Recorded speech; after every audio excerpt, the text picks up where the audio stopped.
अधिक मासातील शेवटच्या गुरुवारी अक्कलकोटच्या श्री स्वामी समर्थ मंदिरात भाविकांची दर्शनासाठी गर्दी झाली होती। अधिक मासातील शेवटच्या गुरुवारचं औचित्य साधत अक्कलकोट येथील श्री स्वामी समर्थ महाराज मंदिरात पहाटेपासूनच भाविकांनी दर्शनासाठी मोठी गर्दी केली होती।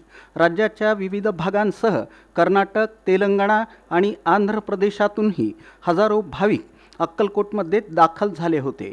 भिवू नकोस, मी तुझ्या पाठीशी आहे, हा श्री स्वामी समर्थ महाराजांचा संदेश स्मरणात ठेवत भाविकांनी मंदिरात दर्शन घेतलं। पहाटे काकड आरतीपासून मंदिर परिसरात भक्तिमय वातावरण निर्माण झालं होतं। दर्शनासाठी भाविकांच्या लांबच लांब रांगा लागल्याचं चित्र पाहायला मिळालं। अधिक मासातील गुरुवारला विशेष धार्मिक महत्त्व असल्यानं अनेक भाविकांनी उपवास, नामस्मरण आणि सेवा कार्य करत श्री स्वामी समर्थ महाराजांचं दर्शन घेतलं। मंदिर परिसरात श्री स्वामी समर्थ नामजपाचा अखंड गजर सुरू होता। भाविकांची वाढती संख्या लक्षात घेऊन मंदिर प्रशासन आणि स्थानिक पोलीस प्रशासनानं आवश्यक नियोजन केलं होतं।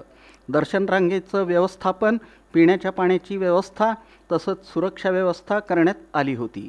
स्वयंसेवकांनीही भाविकांना सहकार्य केलं। यावेळी अनेक भाविकांनी श्री स्वामी समर्थ महाराजांच्या चरणी सुख, समृद्धी आणि कुटुंबाच्या कल्याणासाठी प्रार्थना केली। अधिक मासातील शेवटचा गुरुवार असल्यानं अक्कलकोट नगरीत धार्मिक उत्साहाचं वातावरण निर्माण झालं होतं। दरम्यान दिवसभर भाविकांची दर्शनासाठी मोठी गर्दी कायम राहण्याची शक्यता मंदिर प्रशासनाकडून व्यक्त करण्यात आली।